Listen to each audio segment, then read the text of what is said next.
प्रधानमंत्री नरेंद्र मोदी के मन की बात कार्यक्रम को गिरिडीह के पूर्व विधायक निर्भय कुमार शाहाबादी के आवासीय कार्यालय में पूर्व विधायक के साथ गिरिडीह नगर मंडल के शक्ति केंद्र 14 के बूथ नंबर 60 एवं 61 के कार्यकर्ताओं ने संयुक्त रूप से सुना।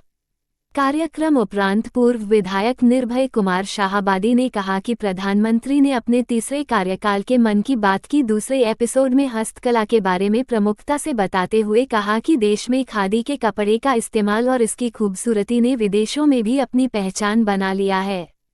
आज खादी के बनाए ड्रेसों को कई नामी फैशन शो में दिखाया जा रहा है। प्रधानमंत्री ने देश की महिलाओं को भी इसके इस्तेमाल करने पर जोर दिया। वहीं प्रधानमंत्री ने कहा कि पब्लिक आर्ट ऑफ इंडिया पारी योजना के तहत लोग अपने हाथों के हुनर का इस्तेमाल कर अनेकों प्रकार के कलाकृतियों को उकेरकर रोजगार का सृजन कर रहे हैं। प्रधानमंत्री ने अंतर्राष्ट्रीय गणित ओलंपियाड में भारत के 5वें स्थान पर रहने वाले छात्रों से बात कर उनके हौसले को सलाम किया। वहीं पेरिस में शुरू हुए ओलंपिक में शामिल हुए देश के खिलाड़ियों को शुभकामनाएं दी। इस अवसर पर जिला महामंत्री संदीप डंगाइच, प्रोफेसर मुकेश साहा, अशोक सिंह, ओम प्रकाश गुप्ता, दीपक शर्मा, हबलू गुप्ता, बीरेंद्र वर्मा, उमा चरण पहाड़ी, मोहन साव, प्रभात केसरी, दिलीप वर्मा सहित कई भाजपा कार्यकर्ता उपस्थित थे। सभी बूथों पे नरेंद्र भाई मोदी जी के 112वें एपिसोड जो मन की बात है उसको सुना गया है। आज बूथ संख्या 60 पे हम सभी लोगों ने इकट्ठे होकर के मन की बात सुना। उनके बातों से हम लोगों ने प्रेरणा लेने का काम किया। पूरे भारतवर्ष में जो छुपी हुई प्रतिभा है उसके बारे में उन्होंने बताया है। कैसे हमारा आर्थिक पक्ष मजबूत हो, हम पुरानी चीज़ों को फिर से नए ढंग से हम लोग प्रस्तुत करें, रोजगार के नए नए साधन उपलब्ध हो। इस पे उन्होंने कहा पैरालंपिक और नशा मुक्ति के लिए जो अभियान चलाया गया है उसके लिए जो सरल संस्था है उसके द्वारा जो नशा मुक्ति का अभियान चलाया गया है देश के हित में बहुत बड़ा कदम है।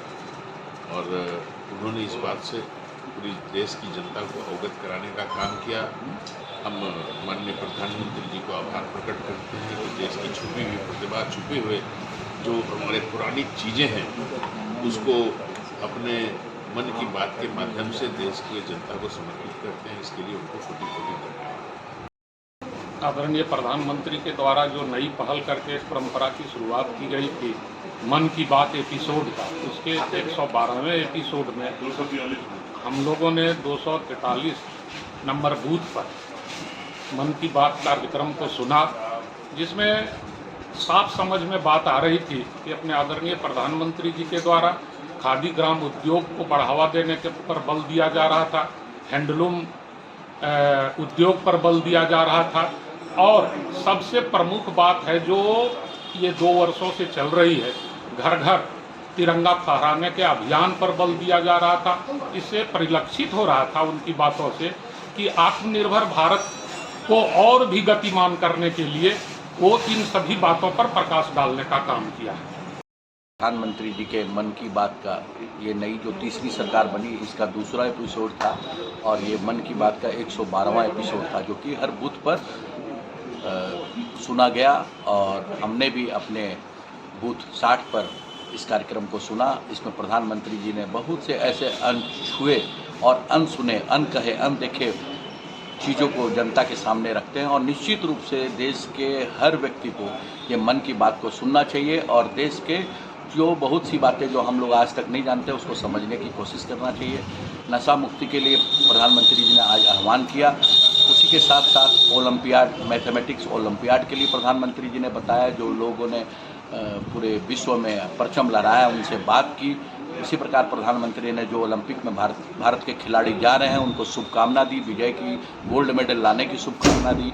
लोगों से अपील की कि देश का खादी अधिक से अधिक हम लोग प्रयोग करें ताकि खादी में हम लोग कीर्तिमान स्थापित कर सकें इसी प्रकार बहुत से पहलुओं पर प्रधानमंत्री जी ने हम लोगों को अवगत कराया और निश्चित रूप से भारतीय जनता पार्टी का एक एक कार्यकर्ता अपने बूथ पर मन की बात को सुनता है और देश के सभी लोगों से हम अपील करते हैं कि देश के बारे में जो कुछ हम नहीं जानते उस जानकारी को प्राप्त करने के लिए प्रधानमंत्री के मुखारबिंद से निश्चित रूप से सभी को महीने के अंतिम रविवार को मन की बात को सुनना चाहिए।